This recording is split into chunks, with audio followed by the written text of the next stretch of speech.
Well, hello and welcome back to the Lamppost Listener. My name is Daniel. I'm Phil.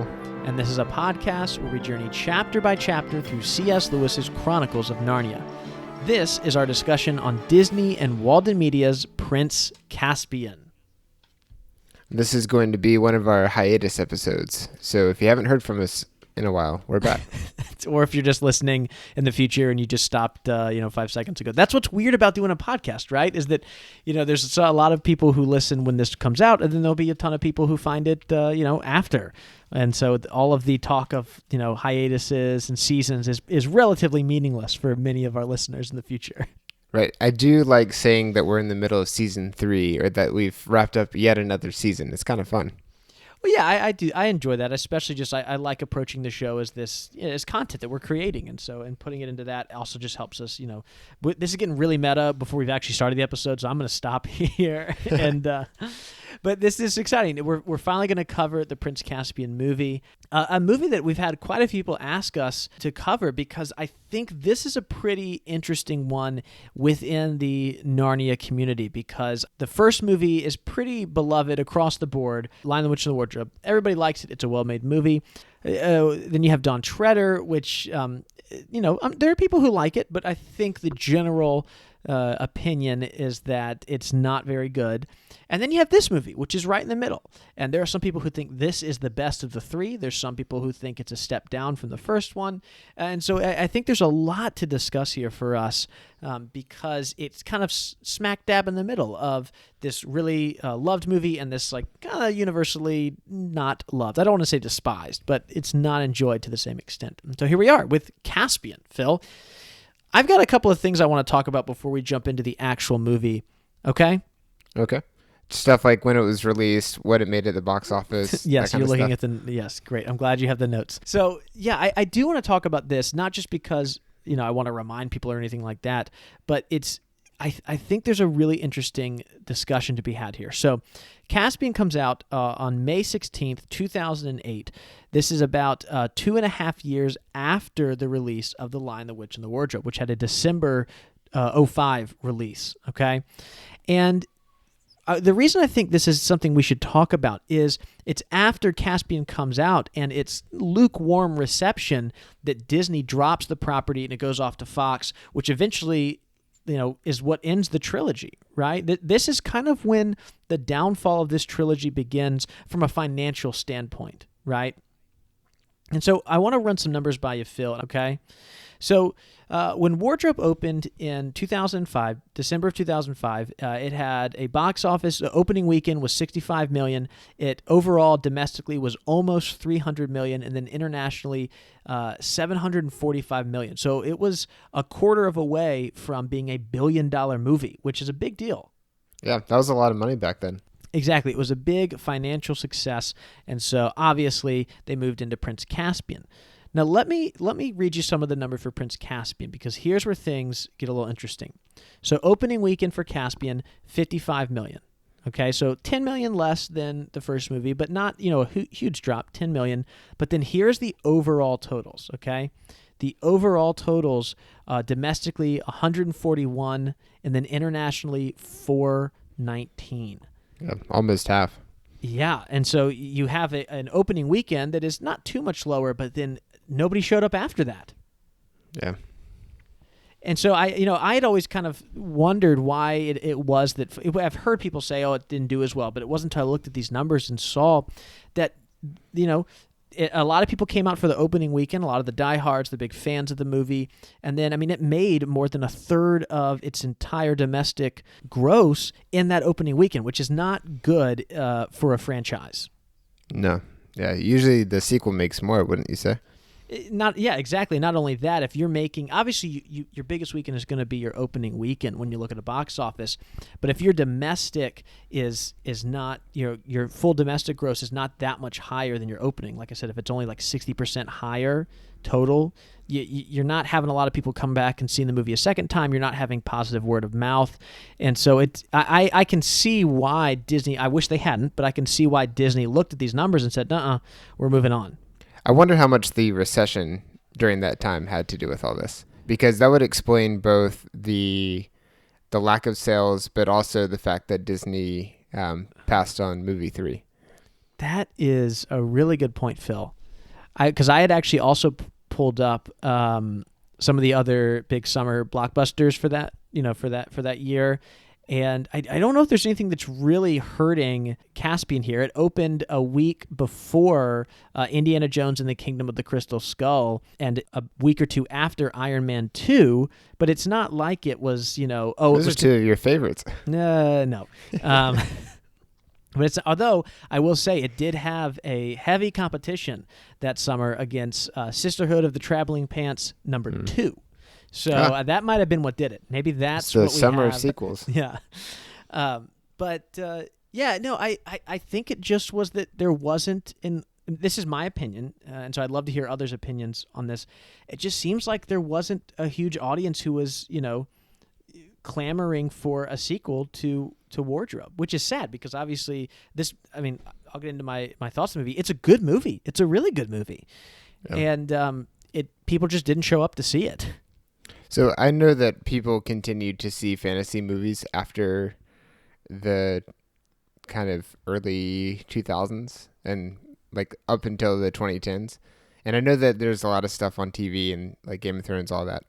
But I do think that this was also around the time that we began to shift from fantasy films, Harry Potter, Lord of the Rings, being kind of the main thing that everybody has seen, to superhero films. Iron Man comes out in 2008 and starts this entire new kind of ensemble cast type of genre within the superhero genre. Yeah, and you're right. And that made me realize I incorrectly said Iron Man 2 came out this summer. And it is Iron Man number 1. It was the first one. So you're right. Sorry about that. But yeah, I think that's a good point. That there is kind of a movement away from fantasy in some regards. And again, it's not like this movie was a box office failure. It didn't flop. It was the 10th highest grossing movie of 2008. And so I do think it's here with Caspian's box office that kind of the downfall of this movie franchise begins from a financial standpoint. Again, I think this movie's great. Yep. But I think it does. I think it's fun to look at those things, and it's interesting to see how that affects these movies. Because I have to admit, I did not go see this movie until later in the summer. Like it was at like a second run theater. But yeah, okay, how about you? Did you see this in theaters? When we watched this, was this your first time watching it? No, that was the second time. Okay. That's what's so interesting is I remember seeing the first 2 in theaters, and then I remember finding out that the third one had come out, but it was already out of theaters, I think. Like it seems like they didn't advertise the third one as much as they did the first 2. Do you feel like, let me ask you this question. Do you feel like there was a really heavy marketing campaign with the first movie? I mean, because I liked Narnia at the time. It wasn't like this, who cares? But like I legitimately enjoyed the books, even though I hadn't really read them since I was a kid at that point.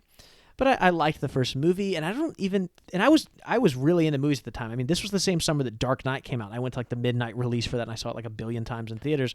So it wasn't that like I didn't want to go see a movie. I just don't think it wasn't really on my radar in the same way that like I felt like in 2005 you couldn't go into a Christian bookstore. I mean, you couldn't do anything remotely Christian without seeing advertising for The Lion, the Witch, and the Wardrobe. It was like at the church library it was, I don't know, maybe that was just my experience. But I felt like there was a big push in the faith community for this movie that I don't know if that same push was made for the other 2. Yeah, I'm so curious what the reasoning is behind it. It could just be like a budgetary thing, or maybe they're trying to write off the success of the first one. I'm not sure. But it does seem like we knew about The Lion, the Witch, and the Wardrobe much more. So real quick, I'm curious, how did you see The Dark Knight? No, actually, this is a good story too, but this is not Narnia related, so I'll keep it short. I saw it, and it was in a movie theater where they had, I'm not joking, they had a guy dressed up as Heath Ledger's Joker, and it worked for the movie theater. It wasn't a guy cosplaying, and he was in this like makeshift cage in the middle of the movie theater, and we all were waiting. We got there like 9 p.m., 10 p.m., and he just would sit there, and he stared at people, and he would laugh about every 15 minutes, and then would be silent again. Oh man, it was terrifying. I will never forget spooky. that. That was I think that was also my first midnight movie, and so I just like, is this what all movies do? Do they just have the antagonist of the film sit there and freak you out? Gosh. But so yeah, I was in a national park when The Dark Knight came out, and I had been excited about this movie for 6 months, just rewatching the trailer over and over and over again. This is when you could download trailers in iTunes. Oh yeah, I remember that. And then watch them over and over and over again. And I was excited about it. I had done all this kind of like quote research and learned about like the making of, and I had liked the first one quite a bit. I was just really excited about it. And then we had this big family trip to a national park, which was awesome. But I was really upset that I couldn't go see it in theaters on opening night because we weren't going to get back for a little bit. But then I was in a gift shop and I found a novelization of it, which was basically they took the script and added a few descriptions and narration, but it was basically just the script in a paperback form. And so I read that the day it came out. Not quite the same. Oh, nice. Let's jump in and let's talk about this movie because there's a lot to talk about and unpack here. So, Phil, what are your initial impressions? Did you like it? Did you dislike it? Tell me, how did you feel about this movie? I really did like it. I thought that it brought a lot of great stuff to life. And it was fun to see, even though this is only a 3 years difference, it was just fun to see them kind of build on what they did before. It seemed like this, just from rewatching a few scenes in preparation for this, because we watched the movie a little bit ago, it seems like they improved on a few things, and just the special effects seemed more natural, which is also a product of the time. But yeah, I rather enjoyed it. How about you? Yeah, I liked it a lot too. I don't know if I enjoy it more than the first movie because I just think it's a better story than Caspian.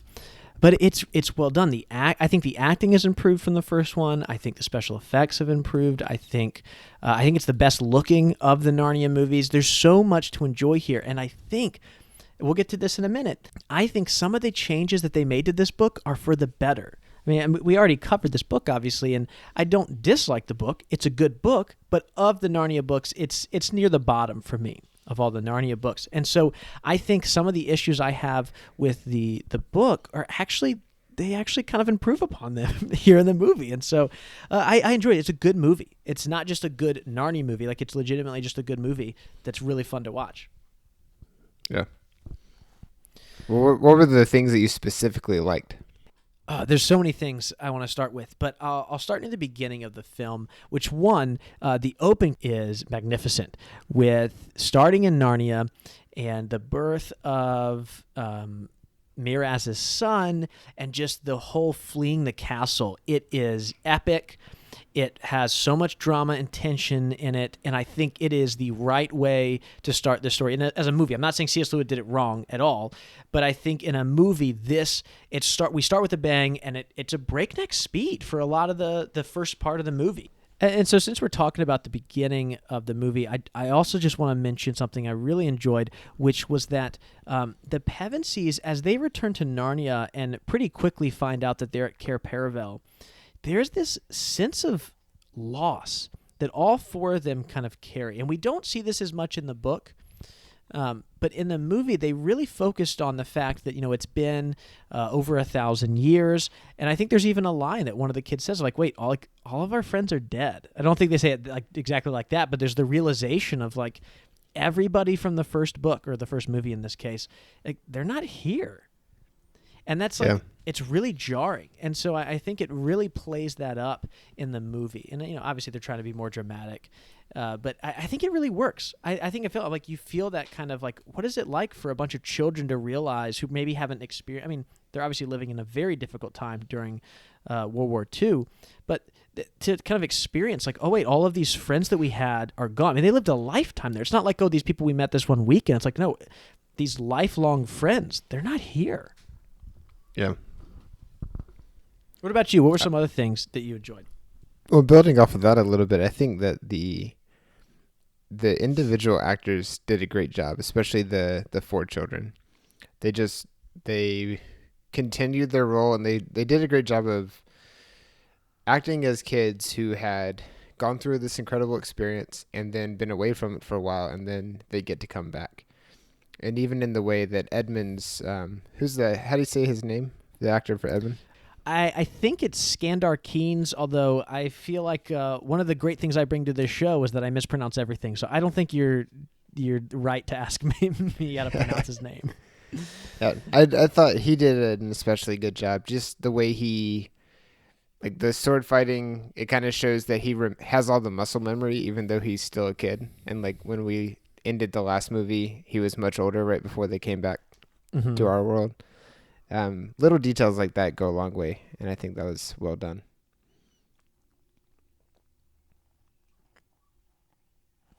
Yeah, that's true. I thought there were some really good moments between the children that are just things that don't pop up in the book, and so they're just little moments or little parts of the script that I felt this sense of camaraderie between the four of them. And there is tension, obviously, later on as we get into the movie, but it's fun to see. And this is how the book works too. I think the movie also captures this as well. Just to see them getting along and being these these kings and queens who are now children once more. The movie just captured that well, and the actors do a great job. And you can tell they just enjoy working with one another. Was there anything else that you liked? There was a lot of things I like. I can go on forever, but I know that we can't podcast forever, so I'll share a couple more. You get one more. Only one? Ugh. Okay, two. I think I'm going to mention this already, but this movie just looks really great. I'm so glad they shot it on location. It looks phenomenal. Wait, hold on.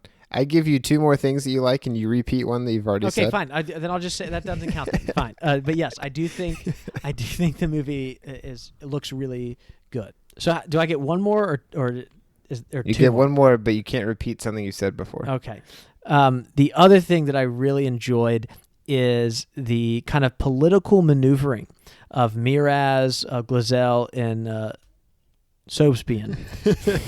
I had to pause for a quick second because what did we do, like 3 episodes already back in season 2 where we mispronounced his name? Yep.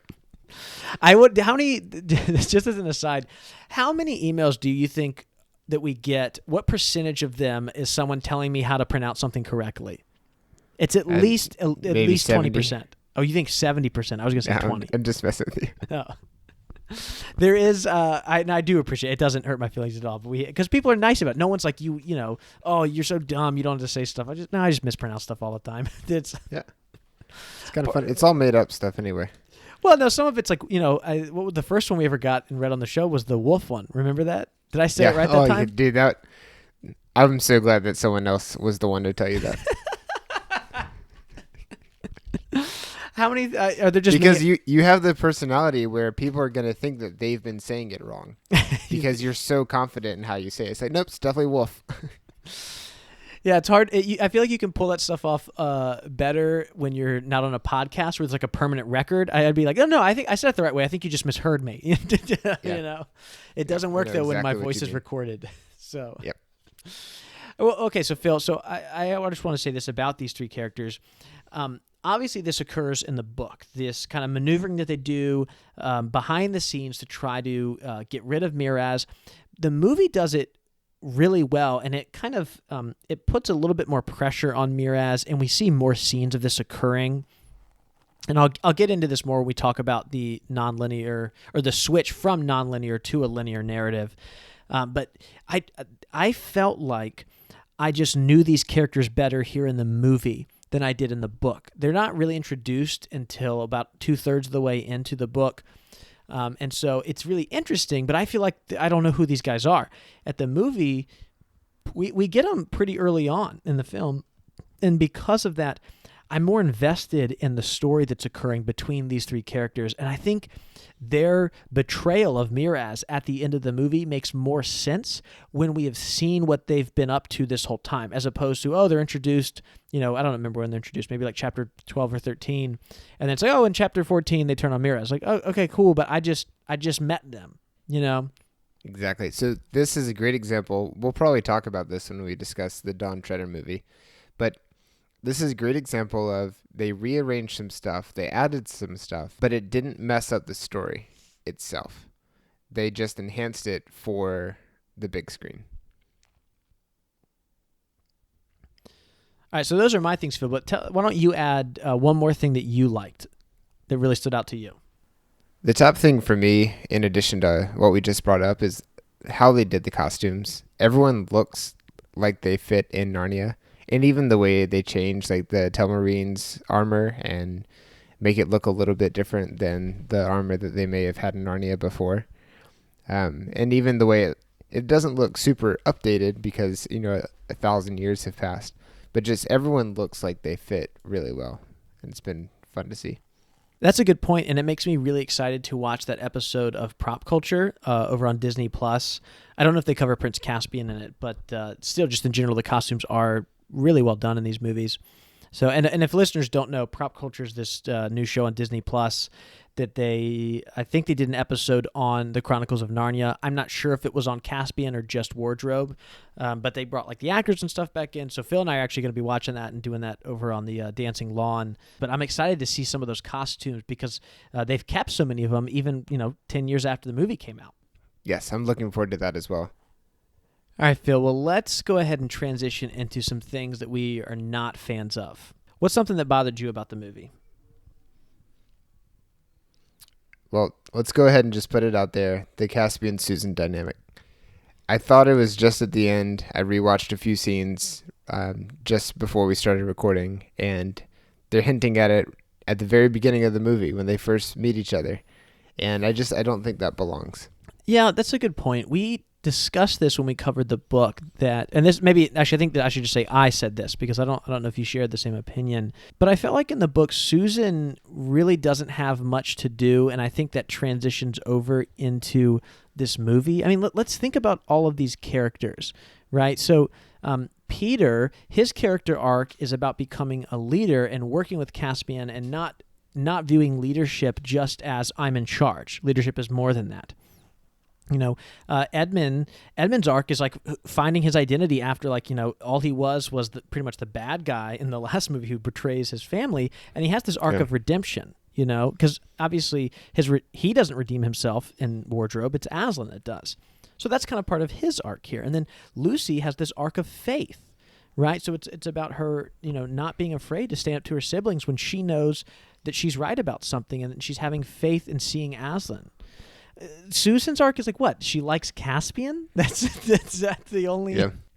Yeah, and that's a tough thing because if you have, especially like a high-profile person who is returning to a role, do you just sideline them and not give them a ton to do in the movie? Because I think we saw that with The Rise of Skywalker. Like, that wasn't the best solution to just take this character that we got to know and then give them maybe 2 minutes of screen time. But it's also like, do you make something up? Because you may not make something up that fits correctly if you're working off of a book that was written a while ago and the author's not around anymore. Yeah, that's true. I don't think everyone shares my opinion about Susan's role in Caspian. So I'm sure there's people who are like, no, here's kind of the arc that she goes on in the book. I just don't think I found it when I was reading. But you're right. Like, there could have been changes that were made. It's not that they were against making changes. They definitely did in the movie. It's just that I don't think a lot of us enjoy this change. And can we use this actually as a segue to then talk about Caspian's age? Since Sure. I think it's pronounced Segu. Here's the thing. If it was, I wouldn't, it would make sense that I would be pronouncing it incorrectly. Right. Although I'm pretty confident in segue. So this is the thing that probably bothers... There we go. I can't say something right. This is the thing that probably bothers me the most about the movie. Caspian is 55 years old in this movie. I don't know why they made this decision. It's not even like Ben Barnes does a good job. Let me just say that first. I'm jumping all over the place because I'm passionate about this. Ben Barnes is good in this role. He is well cast. He has good chemistry with the rest of the cast. My problem is not with him. It's just that he is too old. He is 27 years old when this movie came out, okay? He's 27 years old when the movie came out. He is supposed to be 13 years old. He's supposed to be 13 years old. He's more than double the age of Caspian in the book. And I think I'm not some book purist who's like, how dare they change some things? The issue isn't that they changed his age. It's that they didn't change anyone else's age. And so because of that, I think there's some really, really weird dynamics, okay? So obviously Susan is not like 13 or so like she's in the book. She's probably older, like 16, 17. But even in this Susan and Caspian dynamic, it feels weird, right? Like he seems much older than her. Yeah, I think it bothers you more than it does me. I think that we were talking about this right before we started recording. I think that it would be a little better if they increased everyone's age a little bit.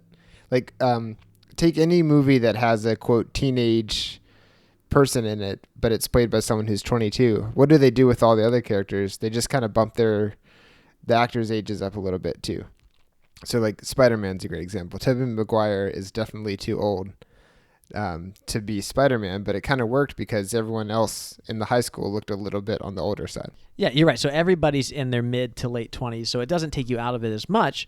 And that's exactly what my issue with this is that even forget about Susan for a second. The big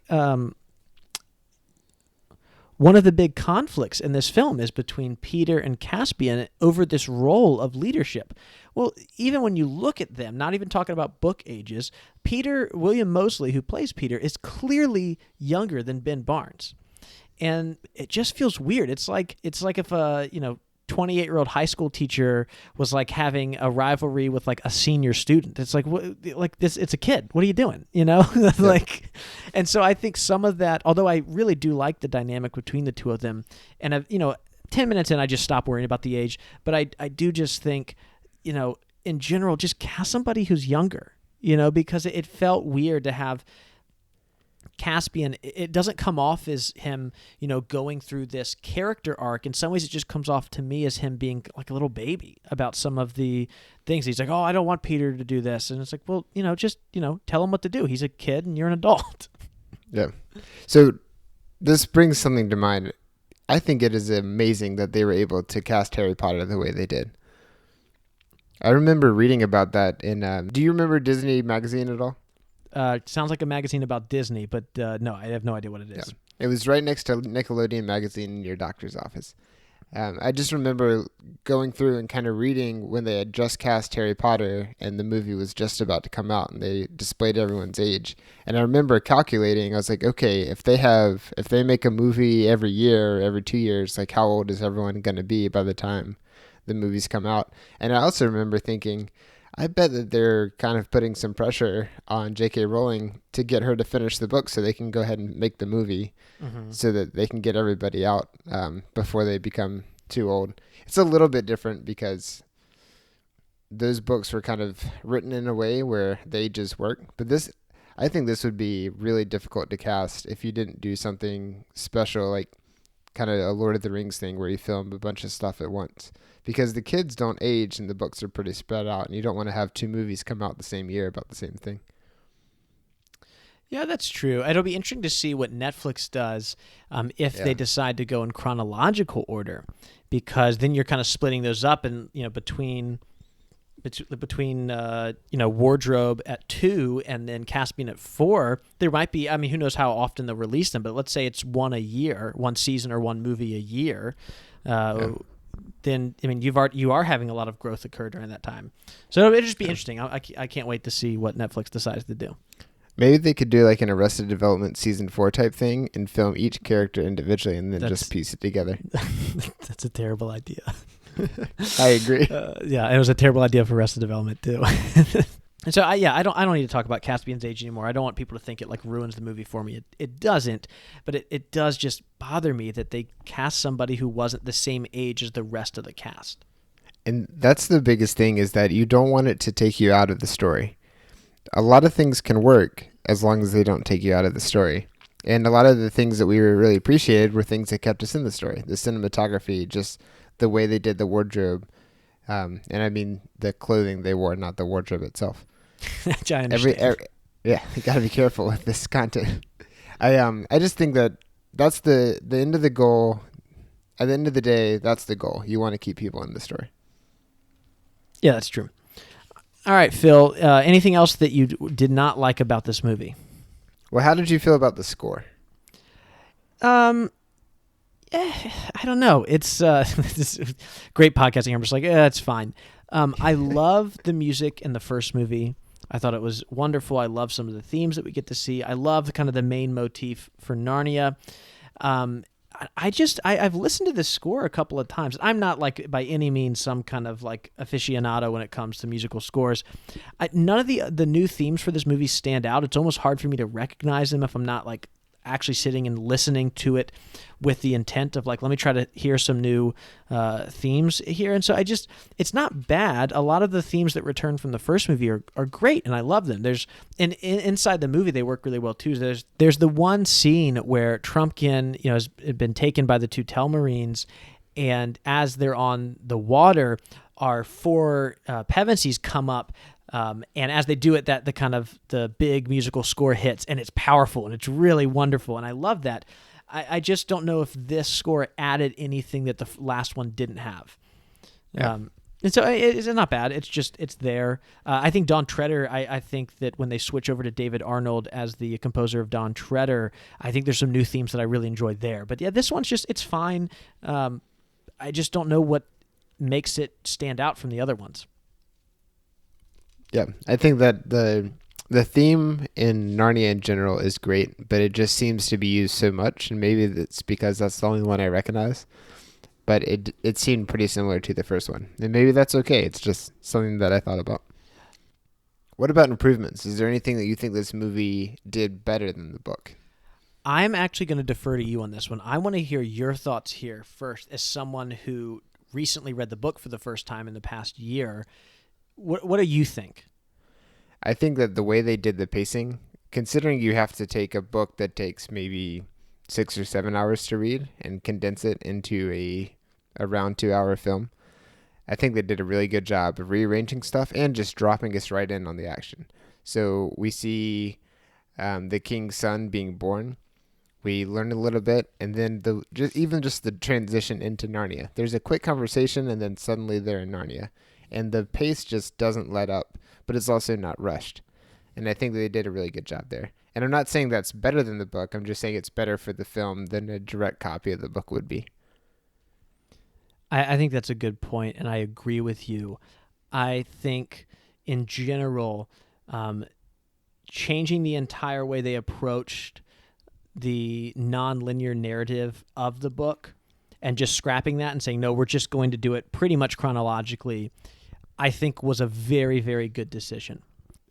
What I would be interested to see is if Netflix does Caspian as a TV show, which I don't know how that would work, but because we know that potentially could be an option, I do think it would be interesting to keep the narrative structure of the book and have 1 or 2 episodes with the Pevensies, and then we leave them for a couple episodes and then return. That could be fun. I don't think that would have worked well in a movie, and so I think it was very wise for the writers to go ahead and say, we're not going to do that. Instead, we're going to follow this in pretty much the order that everything happens. Yeah. We also, I feel like, speaking of improvements, because it didn't come up in things we didn't like, I feel like the elephant in the room then is the giant castle raid that takes up about 20 minutes of the movie that is nowhere in the book. Was there an elephant in that? Please stop. I don't think we ever see elephants in Narnia. We might in Magician's Nephew, but I have to stop talking at this point. So yeah. Yeah. You're bound by contract not to tell me anything. I do think that this is a good example of putting a battle in, but not. It doesn't have to. This wasn't the climactic battle, right? No, remember it's in the middle of the movie as they're trying to figure out what to do with the Telmarines, and they decide it's best to go attack, and then the whole thing falls apart because Caspian doesn't follow his orders, and then Peter is really stubborn and also won't fall back at the right time. But yeah, it's a huge failure for our Narnians. Right, and so it doesn't affect things too much, but it does add a little bit of action and excitement, and I think that goes a long way in this movie, especially in the middle. If there was a big battle at the end for no reason, that wouldn't make quite as much sense. But this seemed to work. Yeah, and it is a great action sequence. It really is. It's cool to have this battle take place at night. The set of the castle looks awesome. But take all that aside, and the reason why I think this is such a great improvement is because of what it does for our characters. This is such a big moment in the movie for both Peter and Caspian. Both of them fail here, in a terrible way. It's not like they just fail and, they make a big mistake. There are there's blood on their hands. We actually see Narnians die because we see the sacrifice of some of the Narnians as they're finally fleeing the castle and getting across the bridge. Now, it's actually, I would say, in my opinion, it's the most emotional part of the movie, because we see that, Peter and Caspian's poor decisions here, it affects other people. It doesn't just affect them. And so it adds something to their arc that they didn't have before. And I don't think that was necessarily lacking in the book, but it's an addition that I think is a positive one. It's one where we look at these characters and we're like, wow, like, are these the guys we want leading the Narnians? And so then when we do see the end of the movie and we do say, yes, these are the right guys, it's just that much sweeter of a victory at the end when we see these two leaders work together. Agreed. But I would love to hear from our listeners, because I know people are all across the board. Some people really do not like this edition. And so I'd just love to hear what other people think too, because I think I feel like that's maybe one of my more unpopular opinions, but I don't know, maybe I'm wrong. And since I'm just talking about unpopular opinions, I should go on record as loving Tilda Swinton's return as the White Witch.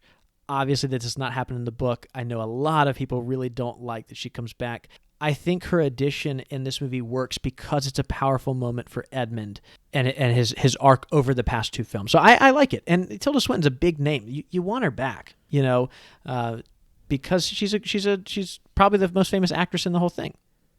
Yeah. What about Liam Neeson? I mean, he's behind he's a voiceover. I feel it is different.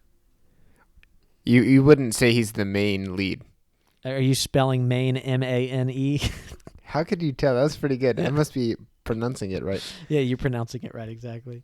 No, I mean, Liam Neeson is obviously a big deal, but his role is different as a voiceover than Swinton's is, even in a small cameo that she gets. But like I said, right. I think it works. I think it works for Edmund. Here's my question about it though. If she had, what would it look like if she comes back? Like if he says, okay, yeah, you can definitely come back. Does she come back to life? That's where, it all falls apart, because it doesn't make sense in the canon. She died at the end of the last movie. How is she still around? If she's still around, that kind of negates Aslan's sacrifice and his, their victory at the end in some ways. I think we're just glad that Edmund said no to her coming back. Yeah. Because it does kind of help everything work. I would love to see an outtake where he says yes, and then she's like, well, I can't actually come back. I'm dead. This is just a test, and you failed. Yeah. And it's interesting as we talk about Edmund in the movie, because C.S. Lewis doesn't really spend any time in Caspian going back over Edmund's faults. It might be mentioned here and there, but it's not really a part of Edmund's story in the book. His redemption is more of like coming into his identity, but it's not about like making up for what happened last time. And I don't want to try to jump into Lewis's head. That's not helpful for any of us. But in some ways, I do wonder if Lewis, I almost called him Caspian, if Lewis looked at Edmund's story and said, no, Aslan paid that sacrifice. He redeemed Edmund. There's no need for Edmund can't pay for his sins any more than what's already been done. He cannot earn that redemption, and so it's pointless to give him a character arc where in some ways he does redeem himself.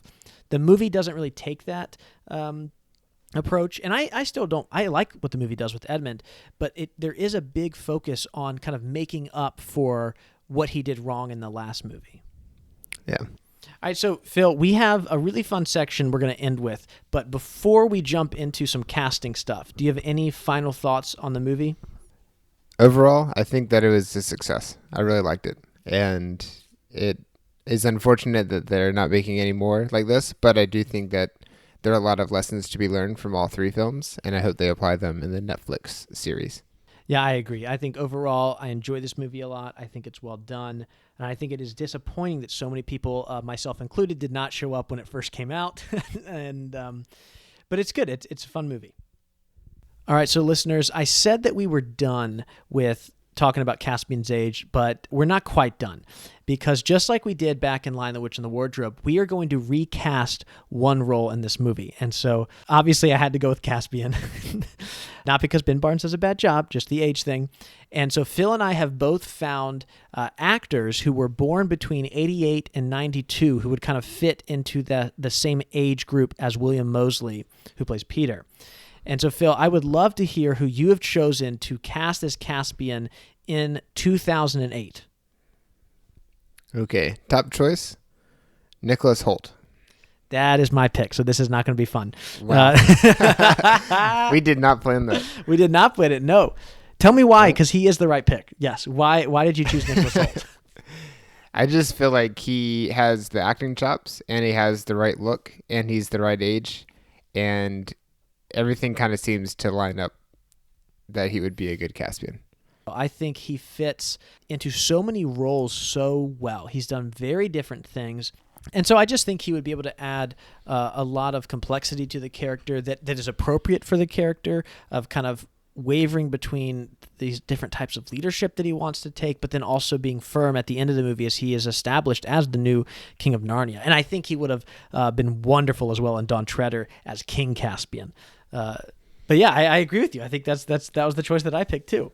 Well, since Phil, we both cast the same guy. I was in this list of actors that were born between 1988 and 1992.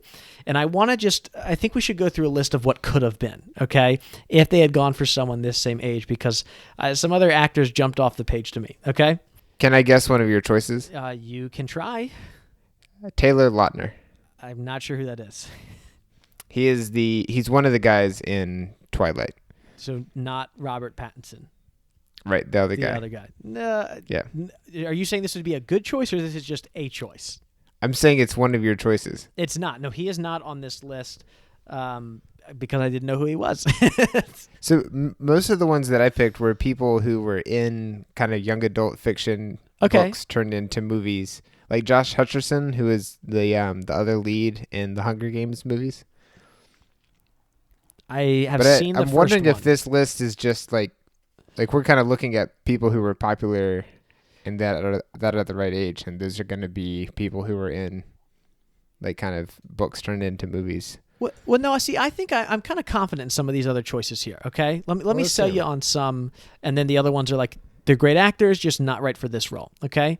Alden Ehrenreich is right at the right age. He just played, not just, but a couple years ago, he was Han Solo in the Solo movie, and I think he actually did a good job stepping into Harrison Ford's shoes. I could see him doing it. Literally. Yeah, literally. They used the same boots. I don't think that's true. I could see him doing a good job in this role. Obviously, he wasn't famous at the time, but we're not counting that as we do this fantasy thing here. Here's another interesting one. And I think this is someone who's a good actor. This kind of throws all of the 21st century pop culture out the window. But Dan Radcliffe, he would be exactly the right age. Oh, wow.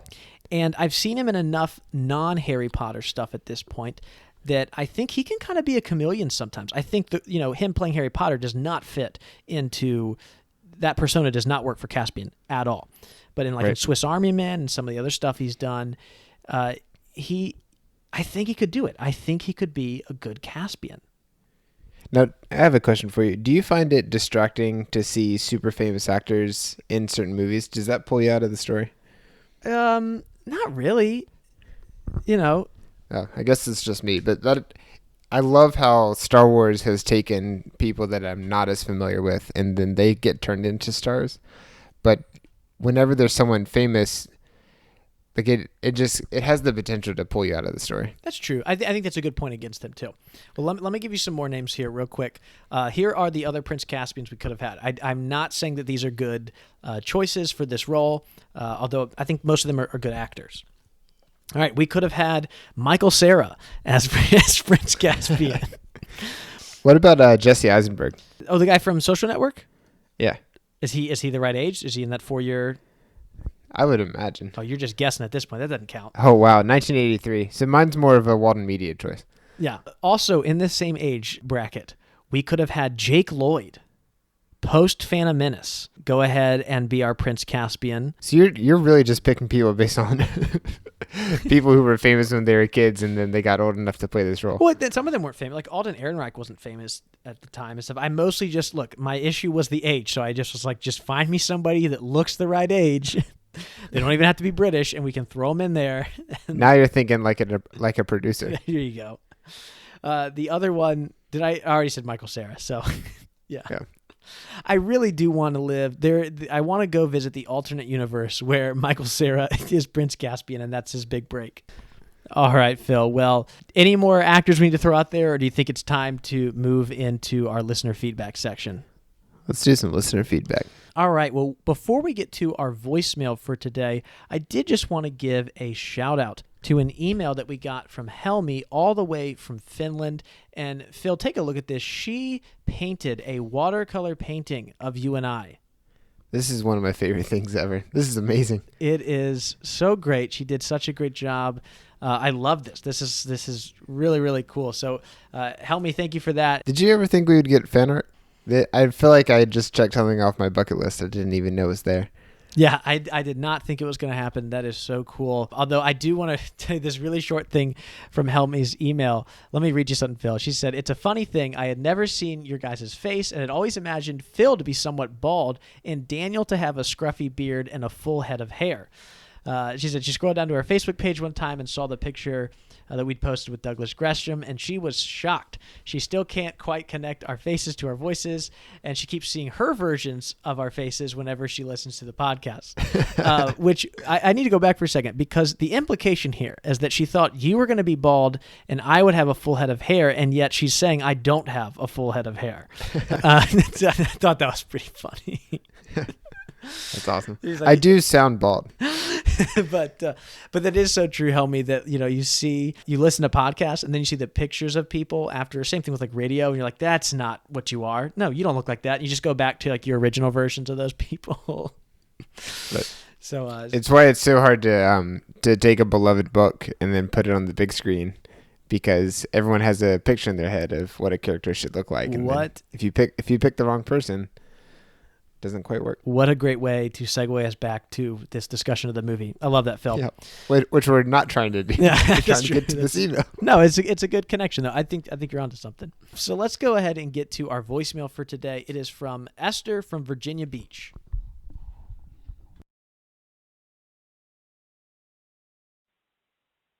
Hi, Phil and Daniel. This is Esther from Virginia Beach.